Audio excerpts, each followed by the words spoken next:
Night of the Living podcast is always ad-free for patrons at patreon.com/NOTLP.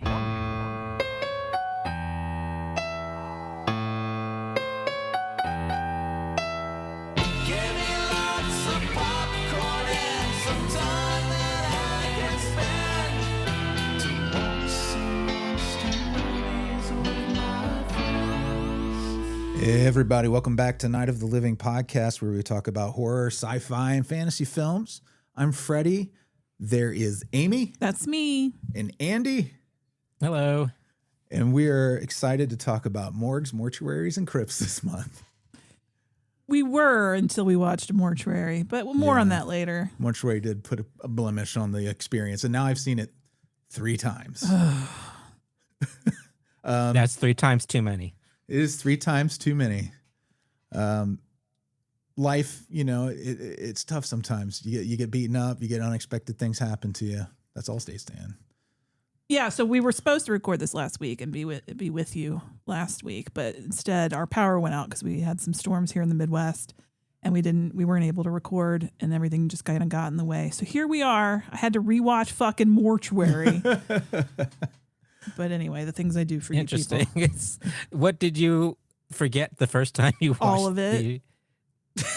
It's not a very memorable movie. It's one of those movies that just slides right off your brain when you're done.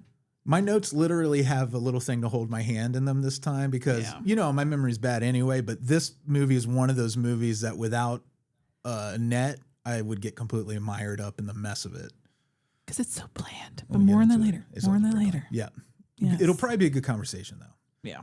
So we've had some really sad news this week. Coincidentally, right after our Phantasm episode, we lost Reggie Bannister, the heroic ice cream man of the franchise, and good guy all around, fun musician.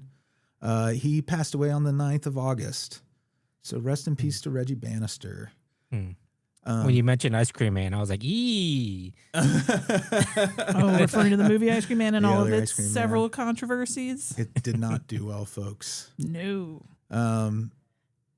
Which is complicated. So also we lost back in February, but it was just announced and released to the media on the 17th that Screaming Mad George had died. He was a former punk rock musician who moved to the film industry and started doing special effects because he kind of like went with the flow in his life. He was a really cool artist. He did special effects on Predator, Nightmare on Elm Street, and he worked with Brian Usna on a lot of films, including Society, which we love, the Butthole Monsters and all that stuff. Gooeyest, grossest movie ever. And Silent Night, Deadly Night 4, Initiation, which is bizarre in its own right. And then he directed his own movie, The Guyver, which was based on I believe it was either a manga or an anime. And manga, I believe. Yeah, and it had Mark Hamill famously in it. I remember when we worked at Blockbuster Video, the hardcore fans of The Guyver went nuts when that movie came out. It was as big to them. It was like Titanic. Yeah. But we had 2 copies or something like that. And they were always like, is it in? No, it's not in. I wonder if people accidentally rented it because they thought it was MacGyver. That could happen. Man, they would have to be pretty messed up to look at the cover of that weird ass movie and think it's anything other than something bizarre. Seen it. We'll watch it. It's fun. You'll like it. Yeah. It's he was just a really interesting and cool person. So the world's a little less cool now that he's passed. Yeah. Artist all around. Also a musician. Did Screaming Mad George and Psychosis is the album, the name of the band, I think, and the album they put out. So check that out. If you ever see pictures of him, you just know that he was very artsy and interesting and just seemed like a neat person. And beautiful. He always oozed creativity. He would wear glam makeup a lot. Yeah. Always looked good. Just a cool person. Yeah. Well, man, it's so sad. And a great name for a working name, Screaming Mad George. Andy, you're so right. Have you always been a fan of his? Yeah, because of mainly Society, because that's such a huge special effects movie. I think he did some of Big Trouble in Little China stuff too, which I know you love too. That's a childhood favorite of our generation. And then we also lost Hayden Panettiere, which I'm sure you've heard about. Yeah. So sad. Too Scream young. 4. Her big connections to horror were the Scream franchise, but she was also a character in an Until Dawn video game, which was kind of groundbreaking horror game. And then last is not a person, but rest in peace to Steve Walsh's Return of the Living Dead remake, because it turns out either he didn't understand what rights he had, or he lied about it and tried to raise a bunch of money, which is still in limbo from what I understand. So if you contributed to that. Was it through like one of those fundraising sites? Yeah, it was. I don't remember if it was Kickstarter. I think it may have been. But if you want to know the details of it, well, if you follow Linnea Quigley on any social media, she was where I heard about it. And then I had to get the hot goss because I'm like, oh my. So I went out and I found the show, the Rabid Weasels podcast, great name. So I guess they mostly do Return of the Living Dead stuff. And they did like a full breakdown of it on their August 11th episode. So I'd say check that out if you want to know the deets. So was Linnea Quigley's rumored to be in the new one or something? I think how she knows the background stuff. Yeah, I think she's just close to the ground on it. I think she was supposed to be involved somehow. At least as like a producer, maybe. Yeah. Don't quote me on that. Like I said, the Rabid Weasels guy, really, they know exactly how it all went down and give you all the nitty gritty. It's in court. It's already at that point where it's in like being litigated. Return of the Living Dead is one of your favorite movies. Do you think it needs a remake?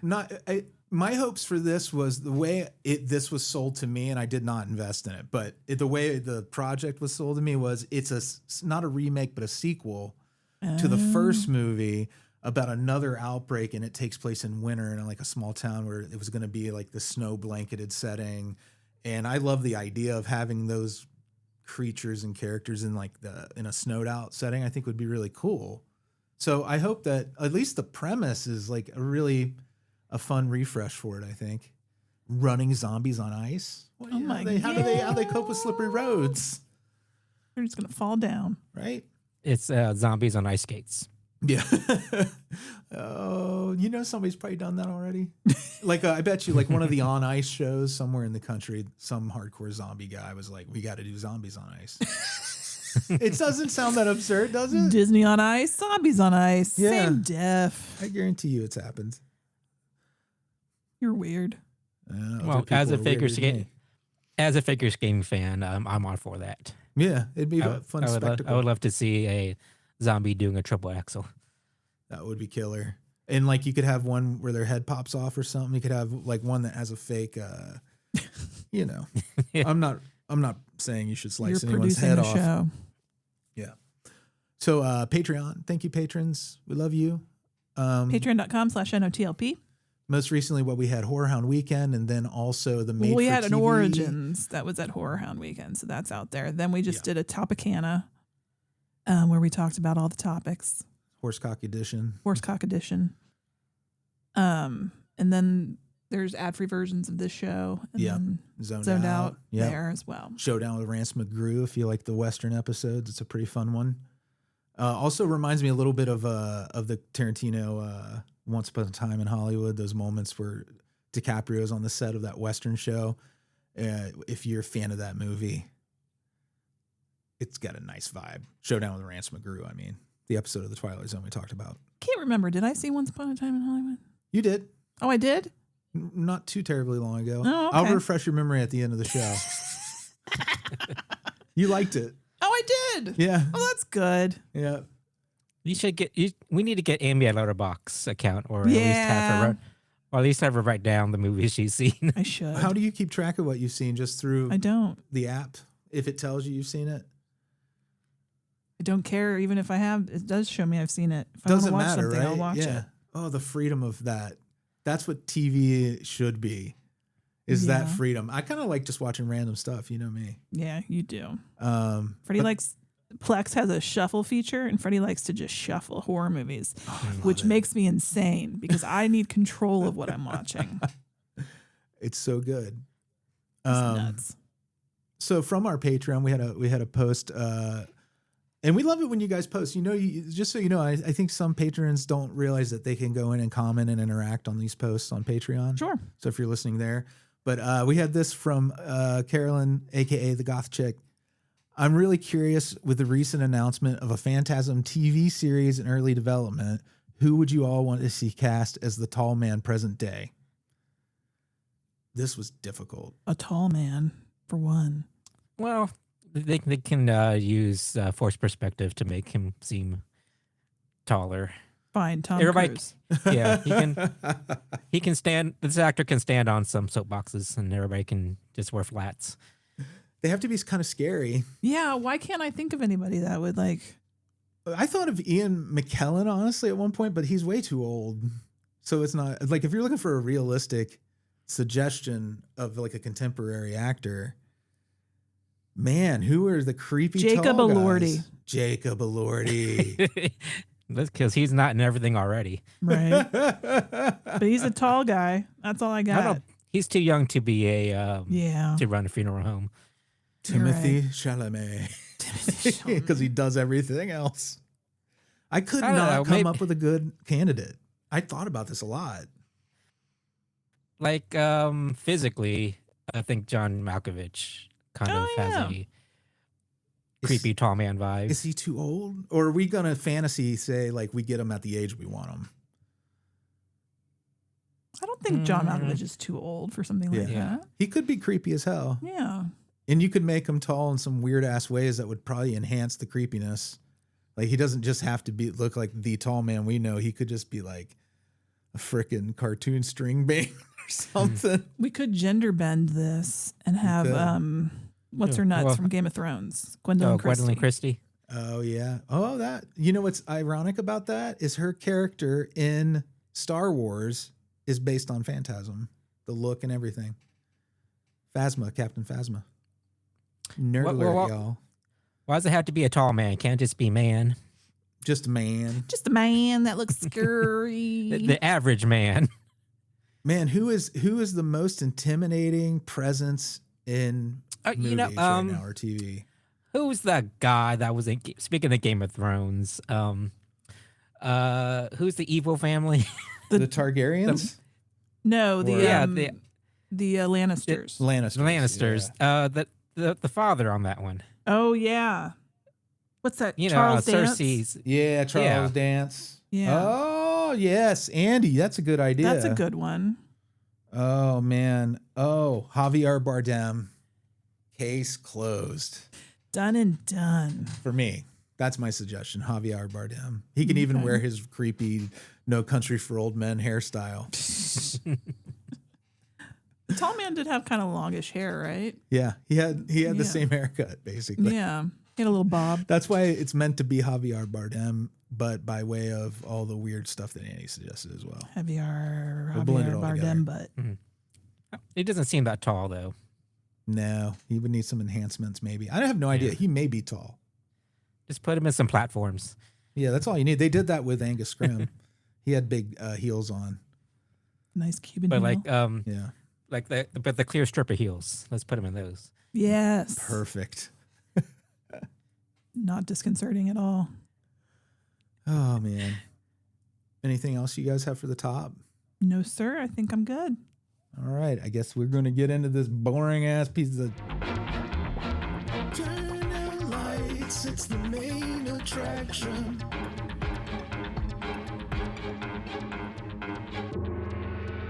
This week's main attraction. I was worried when we picked it a little bit. I had a bad feeling about it. Mortuary, but it fit the theme so well. It did. I mean, it truly embodies the theme. But I'm going to say something that's going to shock you. Mm-hmm. I liked it a little bit on my second watch. Now listen, it's still a bland ass, unseasoned chicken of a movie. Okay, it gets better on subsequent viewings. I can attest to that after 3 viewings. It's true. Yeah, it's like I kind of agree with Amy. It does have character, and does have some chaotic energy to it that's amusing and slightly entertaining. Slightly. Yeah, like don't get me wrong, it's still a bad movie, but it does have some positives that I will I'm not going to crap on this movie entirely because Right. it did have some actually good moments I did like. It's a mixed Yeah. bag for sure. But the name, come on, Mortuary. That's just so boring. And it enticed me. Like movies with a name like Mortuary, I cannot resist because this is the second movie named Mortuary I was drawn to simply because it was named Mortuary. Would you watch a movie called Crypt? Yeah, I probably would. Yeah. Or just Cemetery? Cemetery, I probably would. Yeah.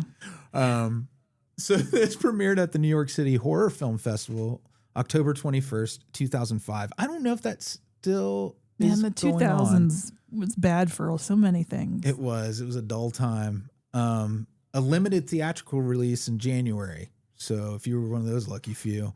And then it made its original television debut on CBS, which I would imagine Oh, really? was cut down on March 25th, 2006, 1 month before we started doing Night of the Living podcast. Oh my gosh, we grew up with Mortuary. It was released So on this was- Blu-ray too. This was shown on network television? Apparently On CBS? from my research, but you also got to understand this movie is not the most well-documented movie. I had to do some digging to find that out. Yeah, it sounds like maybe it was ran as like some station ran it like at 1 o'clock or something. Maybe, or yeah, I don't know if it would have been like back in 2006, were we still doing movies of the week or anything like that? I don't know. But and then If it was, it would be like a Saturday or Friday movie where they dumped all the stuff that nobody watched. right? Yeah, it's so. I don't know. Back then, you might have been just starved for. I'm trying to put myself in the mindset of where we were the year before, like the month before we started doing this. Were we so starved for horror that we probably would have watched this then and we would have been happy to have it? No, No? never would have. Okay. Fair enough. So the production of this one, this is the 15th movie that Tobe Hooper made of 17. So this is winding down the end of his career. Tobe Hooper, famous for Texas Chainsaw, Poltergeist, the remake of Invaders from Mars, which is so good. It's my favorite thing he did.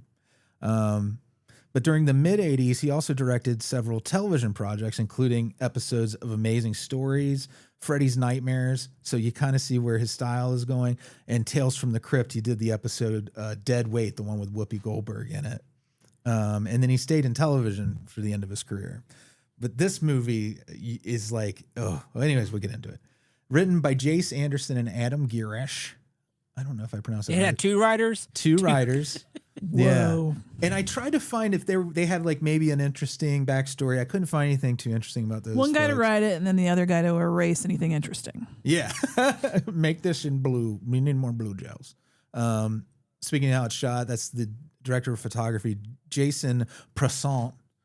I think is how he pronounces his last name. But he did the Presumed Innocent TV show, which is awesome. You mean the one with Gyllenhaal? Jake Yeah. Gyllenhaal? Mm-hmm. And he okay. also shot Poker Face, which is also great. And a new Rampage movie with The Rock. The only Rampage movie. Which is, all those are really things I enjoyed, is why I chose those from his filmography. I recommend Gotcha. all 3 of those things. Which blows my mind because those Presumed Innocent is a little desaturated too. Yeah. But it fits what they're doing. It's like a legal drama. Poker Face is very colorful. Rampage was super colorful and bright. This movie does not fit this guy's style at all. I think it was maybe just a job. Where he learned not to make this kind of look because it's just gray. He learned what not to do from this film. It's shot and takes place and shot in California. I've never seen such a gloomy place in California. This is Pomona. Well, they did a good job of making it not seem like California. Yeah. But it's supposed to be California. They I know, but invented her in it California. seemed like a rundown town like you see in Ohio or something. Yeah, like Pennsylvania. This is like in the inland Midwest. California, where it's not as fancy as the coast. Yeah, it was gloomy. It really is the opposite of like the whole image you have in your imagination of what California is. So she's bought our Tashiar. Denise Crosby with just rocking the worst haircut. And she really went with it for a long time. She did. It was like But- her signature. But yeah, I this movie's bad, but I did appreciate her commitment to this. Yeah. She was charming as Like- hell. Yeah, like she did her best and she didn't make it seem like she was slumming, even though she was kind of. I thought it was a very committed performance, and she didn't have much to work with, but you couldn't tell. Like, she's such a professional, I think. I think you're absolutely right. But what did you think of the hair? It was fine. It was just his mom hair. It's very mom hair. It borders on Karen hair. Yeah. It's Karen hair from the back, pretty mom severe. hair from the front. But there was a time when she was rocking it in a sexy way. Like Tasha Yar owned that haircut. Well, that was even shorter on Tasha Yar. She could have had any, like, because she was tough. Yeah. You're like, yeah, that's who earned. You got to earn that haircut. You know what I mean? Has she ever had like long hair? I've never seen her with long hair ever. I'm sure if I Google image search, there's pictures of her with long hair. But that haircut has been part of her look her whole career, I think. Movie. She's a mom. Yeah. Her husband died. She takes the kids and she's decided to go back to school to become a mortician. And then she bought, sight unseen apparently, a mortuary in California, and they take this huge road trip to move to this mortuary, and it is in no shape. It is falling down. It is mud. It is dangerous. It is disgusting. It is covered in mold. It is covered in mildew. There's no lawn. It's just also mud. The inside, the outside. There's literally doo-doo coming out of the ground because the septic tank exploded or something. That's what they think it is, right?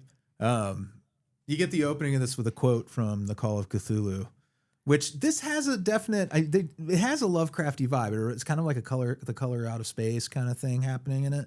But the quote is, every horror fan I think knows this quote, but just in case, it's that is not dead which can eternal lie, and with strange eons even death may die. And that's just to tell you, hey, get ready for some Lovecraftian horror, right? But you don't really get it. Get a little bit of it. I guess a little. I don't know, like the reveal at the end, that's kind of like a Lovecraftian monster. Aren't they called, like the deep ones or something? Yeah, it's like the well that if you in Color Out of Space, the well gets poisoned, and that's kind of that happens in this, but the well's buried underground under the crypt. So it's like they get into the history. The characters do. Yeah. So there's like a lot going on, and that's part of the problem with the movies. There's a little too many threads going on, I think. It's that classic thing of this movie doesn't know what it wants to be. Yeah. Does it want to be like a comedy? Does it be just a straight horror movie?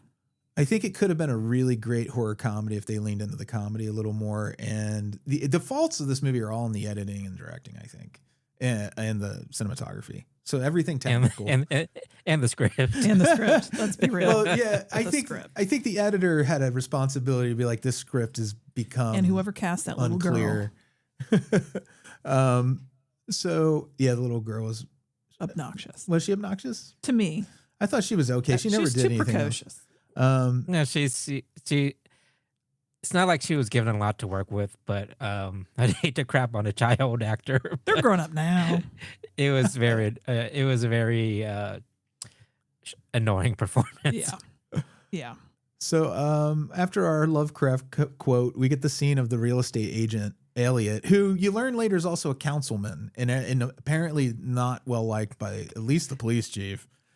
It was so unnecessary. There's all this backstory of him. Yeah, that's what it throws you off of what you're getting. Don't you think he's going to be somehow like directly involved in some sinister shit? But really, he's just there for color. Yeah, it's like they build up something like there's a big cover up and there's something more going on in the town, and to explain the reveal that it's this zombie fungus. Like, I thought he was going to be like the mayor character in Jaws, where he knew something that was going on but covered it up. Right. They never give that, but that would have been cliche, but at least you would have given him a purpose, right? But but that actor, I just made a note of this because I had looked him up. His character incessantly laughs. Yeah. And And It was a Everything's weird fucking funny. choice. it was a weird choice, but there were times when you could see that this guy had talent, but maybe they again left too much of his performance in the movie. But he does this stand-up bit, I think from the 80s or the 90s, called David Sleaze the Punk Magician, which I think I may have either posted a link to in the Discord. If I haven't, I will, of his bit where he just is like, does magic tricks, but then he insults the audience while he's doing them and talks like in this cockneyed punk accent. And it's really funny. So he's not a waste. I remember him from Showgirls because he played Kyle MacLachlan's manager. Really? Oh, He was real sleazy in that too. he plays sleaze as well, I guess. I think he likes to play sleazy characters. Why wouldn't you? If I could get a career just playing sleazy characters in movies, that would be a lot of fun. So after we meet the real estate agent / councilman, the Doyles move into their shit house, and Jonathan goes out to explore the town while mom and the little sister kind of organize what goes in the kitchen and what goes in the morgue, or the whatever you would call it, the mortuary. What was it called? The embalming room. That's right. That was the term they used. Gross. But he goes to the diner and he meets the local shitheads, who are this trio who may be some sort of weird throuple. Tina, Cal, Definitely and Sarah. a weird throuple. Yeah. Not that being a throuple is weird. I mean, they are weird. Like abusive. They are abusive to one another. And to other people. and they're teenagers too. It's weird to be in a teenage throuple. Yes. Or we don't know. Do they ever really solidify what age? Because like they had 30-year-old actors, and which is common, having like 30-somethings play teenagers. But like it was never clear like what was going on in the lives of the quote unquote kids in this movie outside of the work he got at the diner and them being terrors, right? Yeah. That was it. They That was came their whole life. they came across as teens to me. So Yeah. As teens. Yeah. Definitely as teens. Coded teen or a real dirtbag 23. No, they were teens. Cal, the boy in the group there, he was played by Bug Hall, Bug. who was Alfalfa in the 94 Little Rascals, which I think had Donald Trump in it somewhere, didn't it? I don't know. I think he was in the stands in one of the scenes in that I movie. refuse to know much about that man. Yeah. So does that explain Bug Hall's life now? Yeah. Didn't you say he's like, he's Christian now? Yeah, he's like one of those off the grid people, like Okay. and right wing nationalists, or like there was some article like he's really weird about his daughters or something like that. How they need like he's protecting their virginity or something like that. Oh, old fashioned nonsense. Yeah. God forbid his children are their own person. So Jonathan gets the job at the diner. There's a help wanted sign after his shitty encounter with the assholes. The owner of the diner is a recognizable actress. Yes. She was just in, what did we watch her in? Cobra. Cobra. She was the girlfriend to the Brian Thompson character. She was the female half of their cult gang romance. She was the one who was a cop, but also part of the serial killer cult. She's super familiar. You'd know her if you saw her. Yeah. What was the name of the actress? Sorry, I accidentally hit my mute button. That was, sorry. You had me all set up for Lee it. Garlington? Yeah, Is that Lee right? Garlington. Yeah. She was Rita, the aunt. She was in, she won an Emmy for Broken, but she was also in Psycho 2 and 3 and Cobra. But she has a horror cred. And she's hilarious. But Freddy was, before the show, Freddy was saying she was the best part of the best performance of the movie for him, at least. But I just found her, the notes I gave her was like, you like to cuss a lot. and she just went off that. It was a very strange performance to me. Well, I like that she mentions a couple of times, like she's like a flower child from the 60s or something and took a bunch of LSD. So sometimes the character has just weird shit to say and it doesn't always land. No. Well, it didn't seem like they gave her a script at all. Like It a lot of feel her, like she was just Some kind of of it riffing. felt riffed, yeah. yeah, like a lot of times it seemed like she was just reacting to things, Like and when she she was got just puked saying on. whatever the first thing that came out of her mouth. Could be amazing So, like- acting, and you don't know. Yeah, maybe that's why I found her performance strange, because it didn't seem like she didn't act like nobody act like a normal person in this movie. Everybody was dialed up to 10. Well, I guarantee you, none of the cast knew the movie was going to look so dark, because none of the performances, like her performance, is pretty colorful and broad, and it should be visually colorful and broad too, right? Like I don't think any of the actors knew exactly what movie they were in until it was done and shot in the can.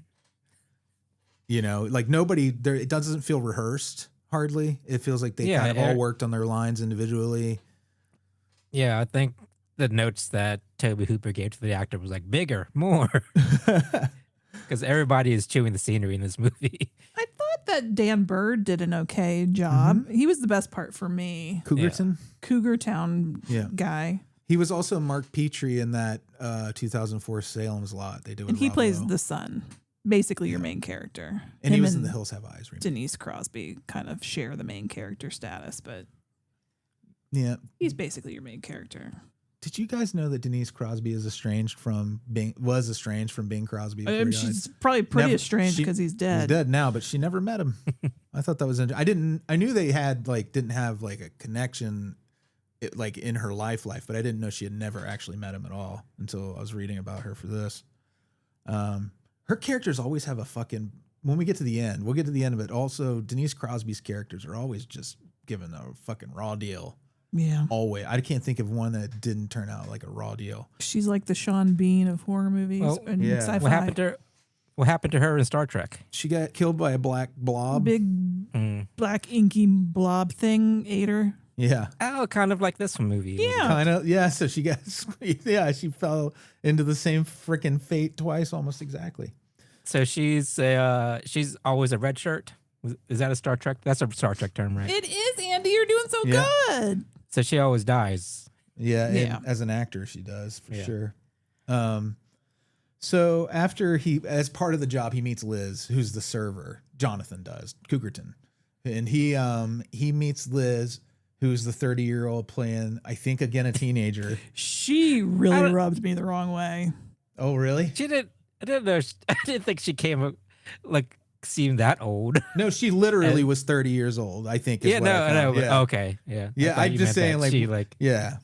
No, she looked like a teenager at least. Though. I thought she was I felt like she felt like a teenager to me too, like the way they talked. But it was a well crafted performance. Because her performance to me came off like an older person trying to pretend to be a young person. That's the reality. But like, I shouldn't be able to tell that you're pretending. You're supposed to be acting. I thought her performance really grated on me. She had to when she met the little sister, the way she talked to her was real real animated, like the energy, there's a certain year in your life where you don't have that energy anymore to give, and she theoretically should have been past the point. She's the love interest, which is, I felt like there was a big age gap between her and Cougarton. But anyways, because he was closer to he was like 20s, in his early 20s, I think, when they made this. So Denise Crosby and her daughter are trying to get this embalming room together. Some bad parenting and bad business decisions being made. Don't let your daughter sit and sift through things in an embalming room when she's 9 years old. That's a little too young and a little too much. I like that the son calls her out on it. Yeah, he does. It's interesting. It's what do you have her doing? He's like, she's not allowed down here when there's a dead body in here. So it's fine. There were no dead bodies, I guess. But that was she broke a lot of rules as a mortician. At one point, she just lets her son's friends come down and look at dead bodies. Yeah, because they wanted to. So she's like, well, should I? Okay. It's like, I'm the cool mortician. Yeah. I'm not like other morticians. So Liz and Grady those are the two friends that she shows the dead bodies to. Grady is Liz's gay best friend who Cougarton thinks is her boyfriend, but he learns through their bonding, he learns that no, in fact, that they are just friends. So he has an in, and Not only that, they have the fucking down low on the local legends about where he lives. The legend of Bobby Fowler. Yeah. And the whole town talks Here's the about thing. They built up this character, Bobby Fowler, as this Jason Voorhees type character. And he's not even the main villain.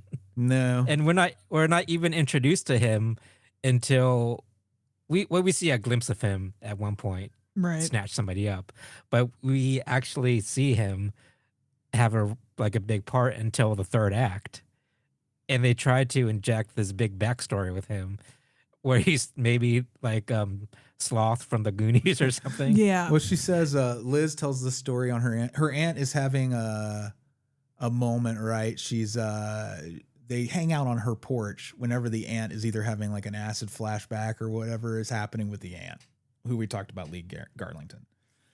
And while she's hanging out, making brownies or whatever for them, Liz and Grady, the gay best friend, they're telling Cougarton about his parent, that she says his parents abused the shit out of him. Chains. He had used to live, because Yeah. where they lived now is the Fowler Mortuary. Oh, we so didn't say that, did we?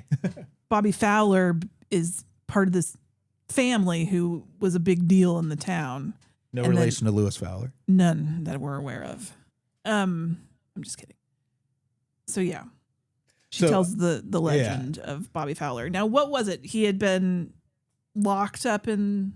Yeah, there's this. I can't remember the fucking legend. He It's so eventually stupid. moves into the crypt where there's this little door they find at when the Tashiar, I keep getting the stupid names wrong. Leslie Doyle and Jonathan is Cougarton, by the way. Jonathan, Leslie Doyle and the daughter, they're cleaning up the kitchen and the embalming area, and she finds the hidden door that is locked from her side. You get that in like the first act, and that doesn't pay off till the third act by the time you've forgotten about it. That's how Bobby's getting in and out of the house. However, who's locking it back behind him, right?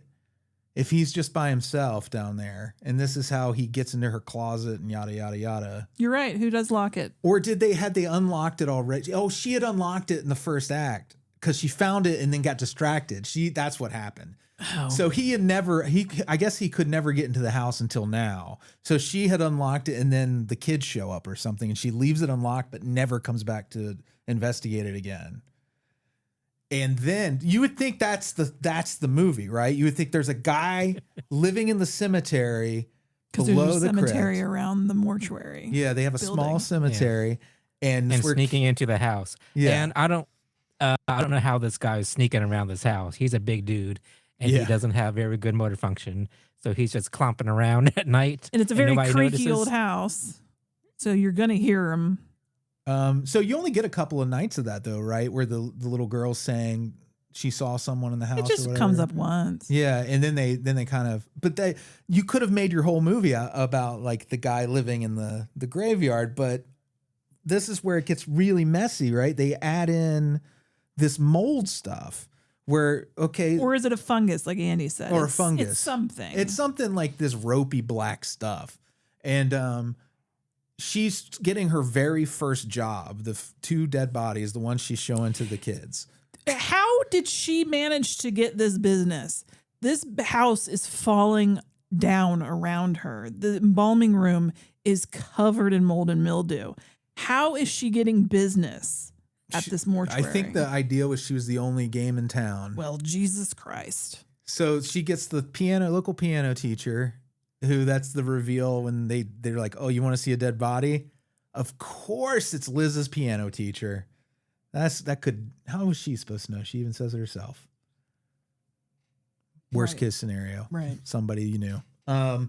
So she's working on these bodies and she pricks herself and bleeds. And this is like in every horror movie, you get blood on something old and ancient that has been lying dormant, that it's going to generate this, whatever's going to happen with it. It's going to turn lively and evil again. And that's what happens.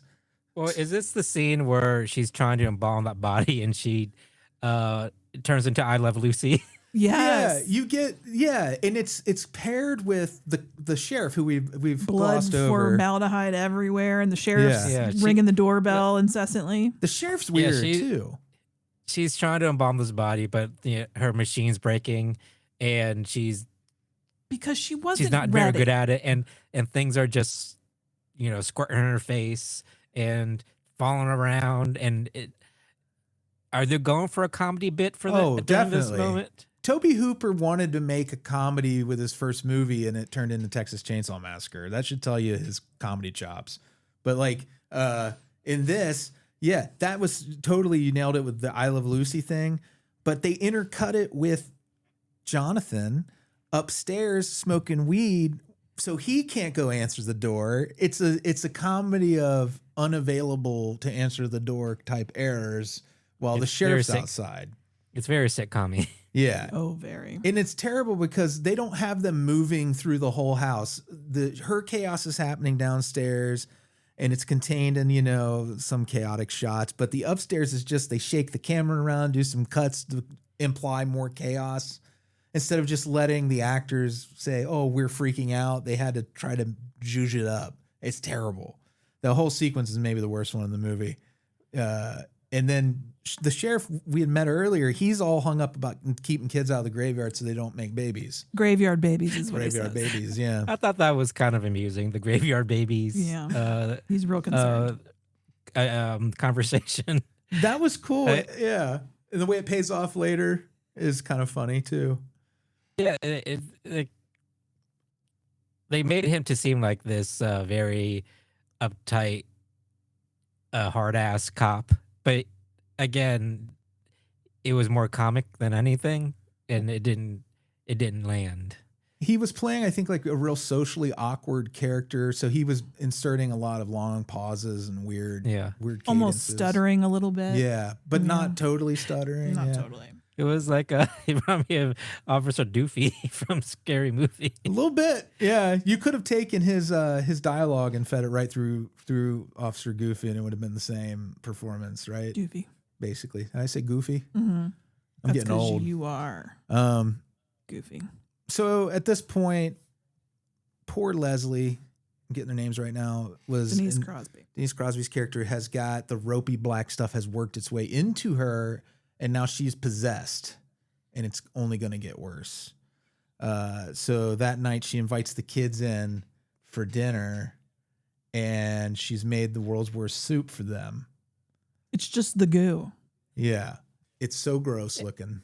Yeah, and the kids are just going along with it. They don't see anything wrong. And they willingly sit down, and they're about to eat the damn soup too. And earlier, leading up to this soup scene where the shit's about to hit the fan with that storyline about the black mold part of it, the other storyline with Bobby in his crypt he has kidnapped the bullies. He's kidnapped, he's turned two of them into zombies, or they somehow got turned into zombies. He didn't do it. He's feeding the thing.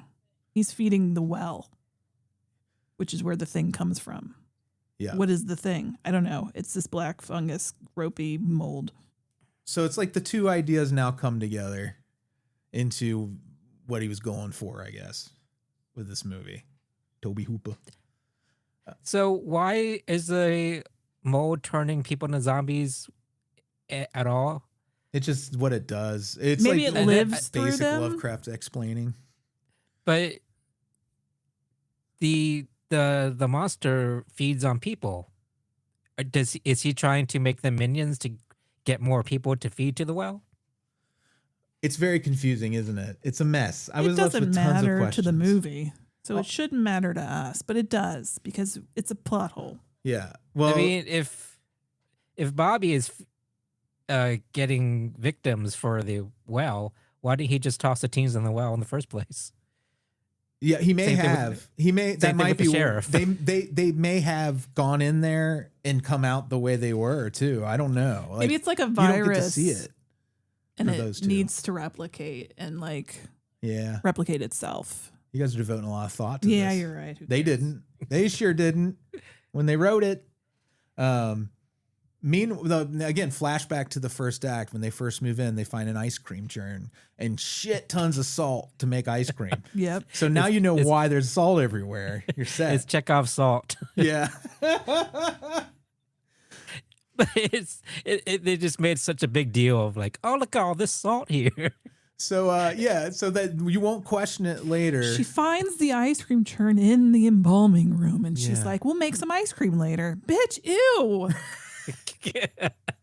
It's been She's not the sitting in best. this house.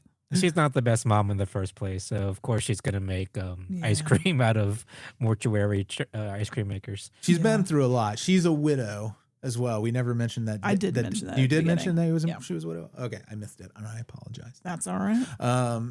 So she's serving dinner. We've come back to that scene where Laz and Jonathan, I'm doing pretty good, and Grady are all having, And the little girl. are all at the dinner table, and the kitchen's completely covered with the black ropey stuff, so they already know the shit's wrong. And mom serves the black soup to everybody, and then Liz goes to put a little salt on there. So rude. And she tried to put salt on before even tasting it. So she instinctively knew that it was underseasoned. And She's the like, mom look at says, this white bitch. "It's seasoned perfectly." That should have been in the trailer. But it makes the salt makes the soup bubble up and get all foamy and everything, so you know that it's affecting the stuff, the black stuff. Well, and here's the thing. They made a big deal of her trying to feed the kids the soup so they can get infected too. But throughout the movie, we see the infected just spit out the black goo on people's faces and they become just infected. projectile vomit it. And at times, the black goo, the fungus, it's sentient almost and jumps into people's bodies. So why didn't the zombies just spit black goo in their face? Such a good question, Andy. Really good question. You should have I mean, been there during the writing process for sure. I mean, I guess they needed a big set piece where she had to try to infect them, but with the gross soup. It was more but- about serving the scene than the story. I Yeah. think. Yeah. There's okay, so we've gotten to the point where they have now breached Bobby's complex underground, right? Mm-hmm. Because they fled the mom's soup. And this is interesting. Like, if you've seen, I just watched Texas Chainsaw Massacre 2, which is another one of my favorite Tobe Hooper movies. And in the end of that movie, that's another one that grows on me every time I watch it. I like it more. When it's Dennis Hopper is raiding the Texas Battleland hideout of the Sawyer family. Like, it has a much bigger scale, it feels, than what is in this movie, but it's very similar. Like, the sequence of them going through the underground in this. If you watch, because I just happened to have seen the two so close together, you can just see him recycling this set piece, more or less. It's not exactly the same, but the concepts are all the same. And it has that signature Tobe Hooper, like what could look like real human remains in it. Like, all of his movies seem to have some moment with some like fucking dehydrated remains. That's like, could that be a real thing that I'm looking at? Is that a dead body? It has those. They did that in Poltergeist, right? Yeah, Poltergeist. They had the skeletons in So, the pool. hey, it could be. Yeah. But I will say that Bobby Fowler's little lair was pretty well done as in terms of production design. Yeah. That's what I say. It's like a smaller version of the Texas Battleland set. It's not as fun either. It's not as colorful. Again, this movie has all gray and stuff. Yeah, but we're introduced to this big set piece and this big character moment for Bobby Fowler within the last 15 minutes of the movie. Right. Yeah, it was like He kidnaps the little girl. 3 or 4 movies. They have to try to save her. But it turns out Get to the he's well. maybe has a soft spot for this little girl and is kidnapping her to be like a father figure instead of just tossing her into the well. Because she gives him candy and she leaves candy out in the graveyard. The Twizzler connection. She has left candy out in the graveyard previous nights, and I think he likes that candy. I think Twizzlers are something that Toby Hooper, because he'd used a Twizzler in Poltergeist to bury with the little bird. Remember, Carol Ann says, "For when he's hungry," and she gives him the little, and it's so sad. She gives him the little Twizzler, and in this, it's the same. She says she's putting them out there for the hungry ghosts. Twizzlers are gross anyway. So What? Have you disagree. had the cherry I lemonade? judge Toby ones are good. Hooper's taste in candy. Then you judge mine, sir. And that's okay. I'm used to being judged. I like candy corn. They're too waxy. Have you tried? You got to try the other Twizzlers your that have the face. soft filling in the middle. Those are better. Oh, like the ropes, Mhm. or whatever they're called. Yeah. Yeah, the Twizzler, they have one that's cherry and lemon. Man, I can kill those things. They're so good. Dark, super bleak ending to this movie. They try to, like they dump salt down the hole, which they think kills the bad thing down in the well. Andy started laughing at Hole. No, it's like the salt scenes. It reminded me of It's Always Sunny with Gail the Snail, Gail the Snail. where they just throw salt on Gail. They literally have the like the Morton salt Mhm. container, the round one, and they just throw salt out of the little hole. That's So all it's I very- myself up. Yeah, it's kind of a lame, and a very what is it where like this thing is introduced like, oh, it solves all the problems. Yeah, just like a Deus Ex Machina. Yeah, that's it. Yeah. Yeah. Yeah. They For just real. pour it down the hole. The hole erupts. They escape from the house. They think everything's over. And then, dun, dun, dun, the tentacles come up from over the ground and pull them underneath the little girl and Jonathan.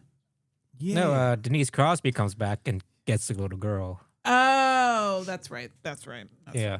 Did she The did she very- actually get the little girl at the end? Yeah. Yeah. Because she comes storming through the door. Yeah. We thought she was. It was a very Pet Cemetery where Yeah. she comes back to life at the end. And Yeah. I don't know why I thought that Liz saved the girl. No, wait a Denise minute. Crosby is still infected, so she Yeah. comes and takes the girls for a bad thing. So the kids are Did we mention that Grady took a fist through the chest because he must be soft in the middle? yeah. That killed him. That was Bobby punched a hole through him. Yeah. In case you're wondering what happened to Grady in this mix. You know what? no, I it was dying to wasn't. know. It wasn't Bobby. It was one of the reanimated. It was the piano teacher zombie. Oh, there you go. Andy's got the facts. Did you just watch Again, this? Yeah, I did. But it's one of those things where what the goo does to the zombies is very ill-defined. Does it give them superpowers where they can punch through chests? Right. Apparently, Yeah. It's such unless a this mess, piano man. teacher who looked like he was about 78 years old, unless he's, He was already that strong. that strong to begin with. I doubt it though. But speaking of the piano teacher, that scene where she's sewing back the arm, I thought that was pretty well done. And it was funny Yeah. too. Like when Yeah. she's like, not so bad. And then the arm falls off. Yeah. Not so good. So I did like the practical effects, and even the black goo I thought was well done. It was very gross looking. Yeah. What? I was just trying to remember to say that our listener who won our raffle has not responded for our fourth main attraction yet. And I believe it's Angela Jones. So Angela. check your email. Angela. And if you don't get back to us by Thursday, We're just gonna watch Mortuary I'm again. just going to watch Mortuary again until 2 weeks from today. We've got time. Yep. Yep. So the end, bleak, movie over. You get your life back, and you're like, phew, I survived it. Time to start it up again.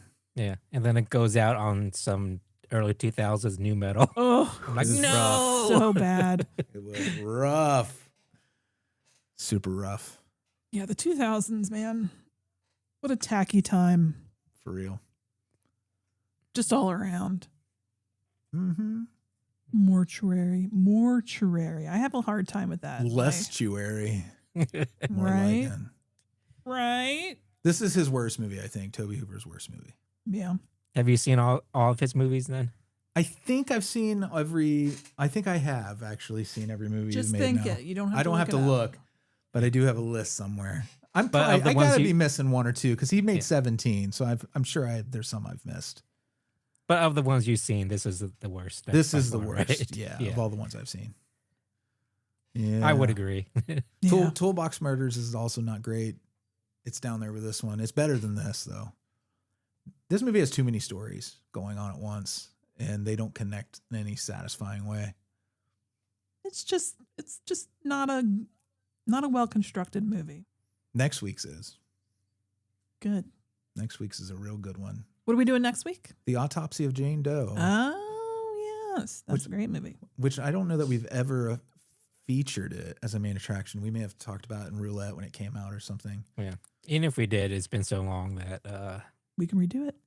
yeah, we can do it again. And it's a really good movie, and that's a reason enough to revisit it. All right. Anything else about Mortuary? No, ma'am. I said my piece. You said your piece. Mhm. Y'all How about know you, where I Andy? stand on Mortuary. You good, Andy? I think we've said more more than it needed to be, actually. Yeah. Truly. All right. Well, let's move on to the other part of the show where we talk about what else we've been watching. We will start with surprise Freddie Morris. Oh, my. It's not a surprise because we always start with him. 80s teen comedies are where I'm at. I don't know why. It's where I landed. Did I already talk about last week about One Crazy Summer? And, We didn't do a show last week. Oh, that's right, because we Yeah. were gone. So there's a trinity of movies I watched. I'm not going to get into You have heavy to pick detail one. about any of them, but I will tell you this. Start with Better Off Dead if you've never seen it. It's so great. I watched it for the first time. It's a movie that is beloved and has a cult following. It's John Cusack. It's a dark comedy. He's a teenager who is obsessed with this girl because that's what John Cusack does in every movie in that era. And but it's got this great cast of characters that are all in his orbit. The director makes these animated like interstitials throughout the movie, and the opening credits are all hand-drawn animation. And there's this crazy aggressive paper boy in it. There's all these bits, comedy bits, like things are there to make you laugh, and they work, and they're really, really, really good. It's like it's one of those movies like if I had just seen National Lampoon's Vacation for the first time, it's that, for me, it's that good. It's like up there with some of the best comedies. And then, you know, after Better Off Dead, One Crazy Summer is just more of that with different characters. It even has the cartoon interstitial things too. Yeah, I love it. You had seen these before, right, Andy? You said Yeah. as a kid. I Yeah, think One Crazy Summer is actually one of my favorite movies. yeah. Well, the first one's what a ski contest he ends up in, and the second one is a boating contest, I think. One of my favorite scenes in all the movies, in all of cinema, is the slapping on the back when you make ugly faces. Yeah, and it sticks. Yeah. That's really funny. I wish he had made more movies just all on his own the way those first two were. The third one he made was How I Got into College, which I also watched because I was just binging this guy's stuff. It's also great, but it's not 100% his work. You know, it doesn't have the animation or everything in it, but it's got that heart. And just chasing that dragon, I ended up watching Girls Just Want to Have Fun, the movie, for the first time. Amy watched that with me. Also a huge recommend. Sarah Jessica Parker, Helen Hunt. Yeah, that was good. They're going to a dance contest, but also to get on a show. To get on a dance show. Like a Solid Gold type show. They're competing. Sarah Jessica Parker and some guy. I can't remember his name. Yeah, they were great. He's got a face. He does. He Where looks you're like like, a I know that Lawrence face. brother. Yeah. But yeah, Better Off Dead is the one. And the reason I didn't get into too much of the details of it is either you know the movie and you already know everything about it, or you've never seen it, and I don't want to ruin all the surprises for you. Just watch it on my recommendation. Trust me. Trust you. Yeah. And if you like that, just follow the progression down the lane. One Crazy Summer, How I Got into College, Girls Just Want to Have Fun, Police Academy. Police Academy. Police Academy 2. Yeah. Police Academy 3. Oh, I didn't mention Bobcats and Police Academy One Crazy Summer. 4. And they Yeah. share writers and stuff. These 80s comedies. Once you get into a good rut of the style, there's enough stuff to sustain you for a while. Okay. Well, thank you, Freddy. Yeah, you're welcome. for that collection of movies. Sorry I was so vague. Yeah. Are you really sorry? No. Okay. Are you sorry for what you ought to be sorry for? Maybe. Good. All right, I'll go next. I watched The X-Files. I want to believe Vrach Frankenshteyn. Whatever that little bit means there at the end. It's the re-release of The X-Files, I want to believe, which was the 2008 movie, I believe. It was 2008. Sounds right. I didn't know this was out already. Yeah, Yeah. it just hit Hulu and Disney Plus, like I think on the 14th or something. It's the director's cut. So Chris Carter went back and did a new cut of the movie. So we watched it. I don't remember the original cut, so I can't tell you what was different or any thing like that. So don't ask because I can't tell you. But the basic story is there's a killer out there kidnapping women, and he kidnaps an FBI agent. The FBI calls in Mulder. Well, they go to Scully because they're like, we need Mulder. We need him for this. He won't answer his phone. He won't answer the FBI because they don't have a good relationship at the time. So Scully's like, Mulder, the FBI wants you back. And it turns out there's a psychic giving them information in this case of this missing FBI agent. And it's Billy Connolly playing a pedophile priest that has been excommunicated. And he's the psychic. He gets visions and he's leading them. And it's about, is it real? Is it not? Is this some sort of supernatural thing, or is it God, or is it a fake? And that's basically the story. I like the movie. I get why it didn't do so well. I'm not blind to its faults, but then I love the X-Files. So any more of that story is going to be okay by me. Yeah. But Freddy watched it with me. What did you think? I did not care for it. Yeah. No. No, I sure didn't. Ooh. Okay, Mortuary for a fourth time, or The X-Files I want to believe for a second time? Maybe Mortuary, honestly. Oh.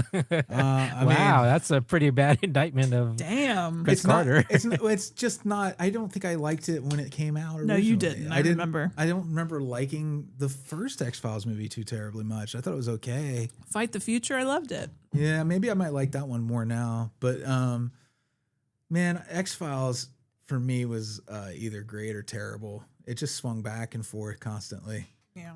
I love the old Monster of the Week episodes. So this movie being a Monster of the Week story, and they could have done whatever they wanted to. My question is, why was it this? Right. You know, when you've made They've done psychic stories on the show too, so it's Yeah. interesting for them to bring it back. I do like the angle that he's a pedophile priest and they have to reckon with that. That's interesting to me. just felt like another thing that was just in there. Yeah. I don't know. Just didn't work for me. What was Chris Carter doing that? Did he want to make it more scary than the Yeah, I think so. release version or something? I think so. He was Yeah. going for like an R-rated thriller type of thing. Yeah. Yeah. I think he was trying to elevate the X-Files to like Silence of the Lambs level of prestige in a way. You know what I mean? Like his approach was very much like there would be, we riffed off of Silence of the Lambs to kind of create this show. Now we are, the student has become the master. But when really it's just a pale comparison to that kind of movie.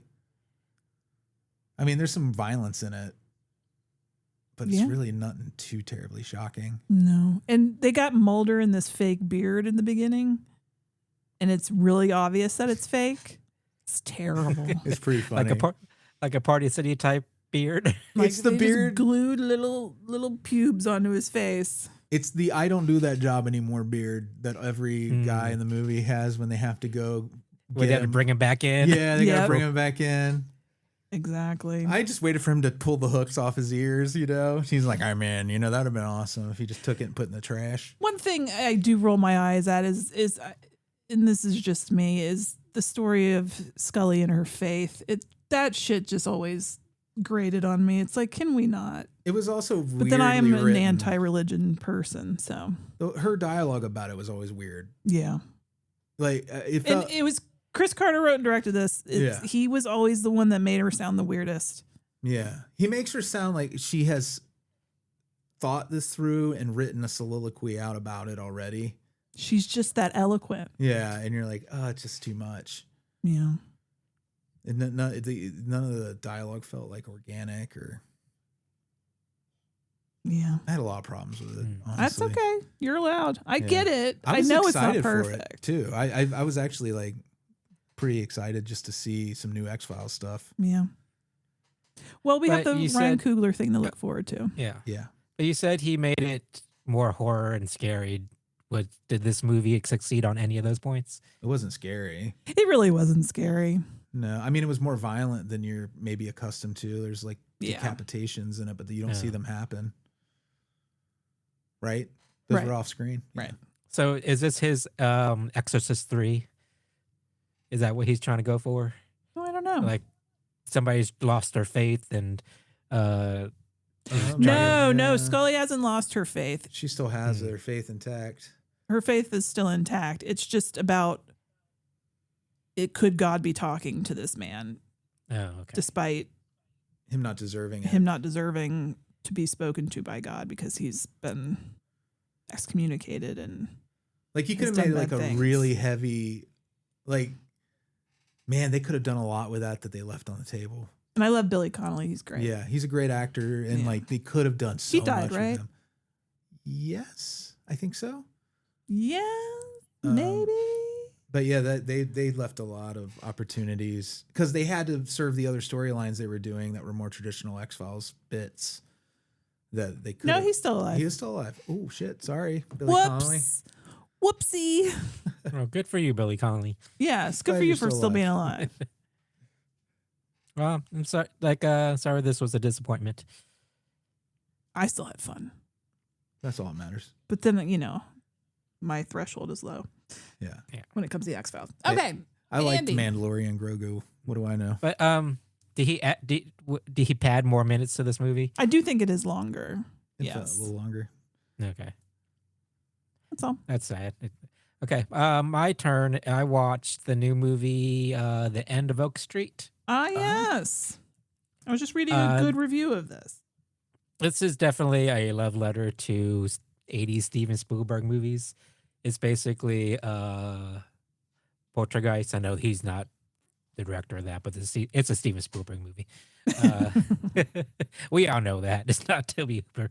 I would say it's like Poltergeist meets Jurassic Park meets The Mist.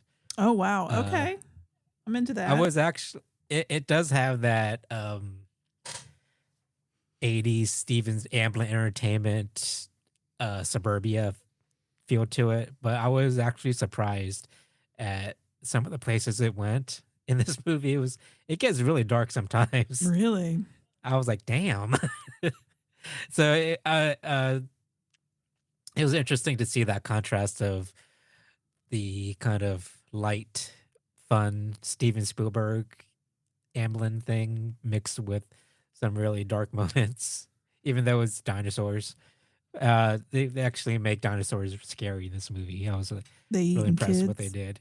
Yeah. I saw I don't want to somebody's, spoil it, but Okay. yeah. somebody's review. But, their yeah. headline was, "This is the Jurassic Park movie we've always wanted," or something. Mm-hmm. Yeah. But I don't know. I had some mixed feelings about it. I was entertained, but there's just some things that kind of detracted from the movie. They do approach it in a kind of realistic way of what a family would do if all of a sudden there's dinosaurs in a suburban neighborhood. Boom, dinosaurs. But when you approach it in that way where people react realistically, but there are some super unrealistic things that happen, nobody's out running dinosaurs or fighting off dinosaurs. I'm sorry. No. So when you mix it with that kind of little bit of realism and the parts where like like I said, where they're running away from dinosaurs and fighting off dinosaurs, it kind of didn't gel with me. Like it kind of clashed. Right. Yeah. And I will say, it's not a spoiler, but the ending kind of ruined it for me. Oh no. It was what one of the main characters chooses to do. I was like, damn, that is bleak and dark. Really? Wow. And it was, I get why this person did it. Right. But it was just kind of mean. What this character does. I was like, oh my God, the implications. That's so interesting because I read a review of this and they made it seem like great popcorn fun. Don't have to think. It is. It's really fun. The dinosaur scenes are really well done, even though Right. there's a little bit of sketchy CGI. But other than that, like I said, More often than not, there is. yeah. But like I was actually scared at the dinosaurs scenes are scary. Ooh, Amy. I wonder you're gonna. I don't like dinosaurs. They scare me. I don't like big monster. Or- I yeah. don't know what it is about dinosaurs in particular that really frightened me. I don't Is know. it the size, I guess it's the size. It's just the speed, it's the all of power? it. Jurassic Park still to this day gives me trauma. But yeah, I wonder how I No, would it's feel. it's a very realistic fear. Yeah. Because the way they're portrayed in this, they do nothing but attack. Even the kind of vegetarian dinosaurs, herbivores. Yeah. Even they're kind of scary. The in this. vegetarians. Yeah. The vegans, the vegan dinosaurs. Yeah.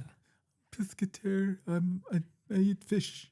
I eat Yeah. only fish. But it's a really fun movie. But Yeah. there was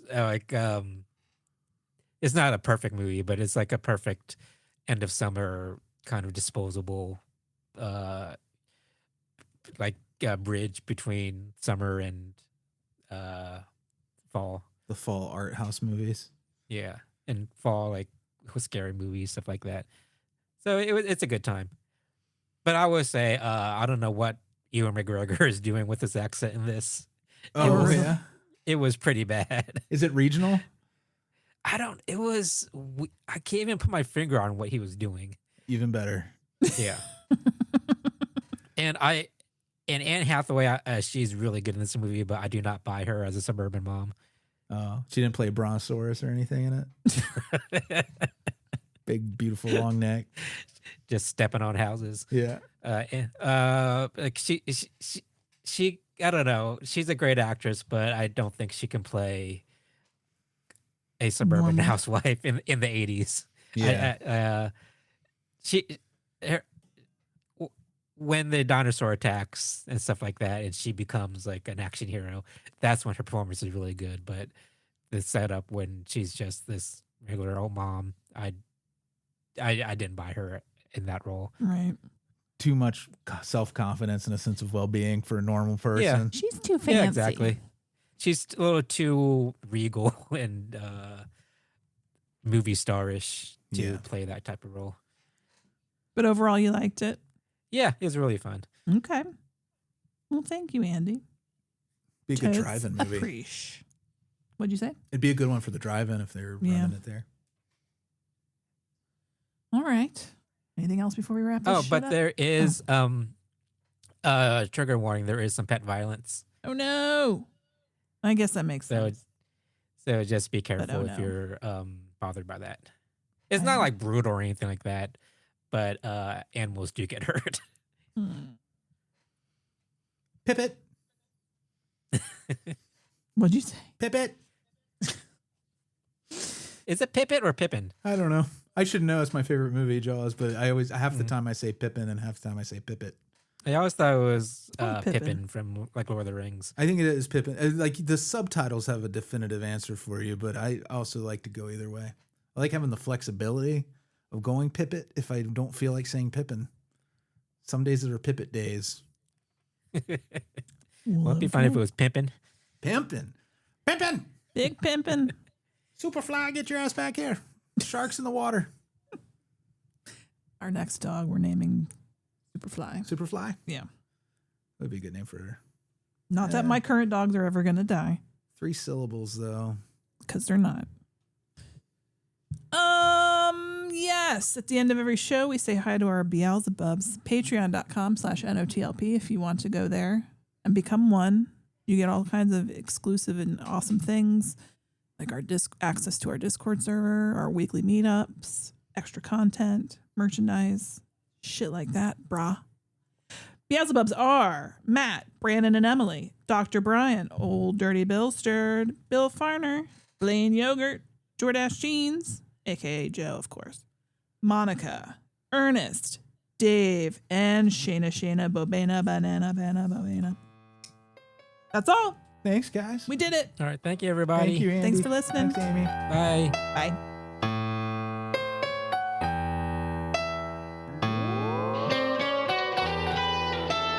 Frankenstein was wondering if he should go to bed when his old buddy Leatherface put on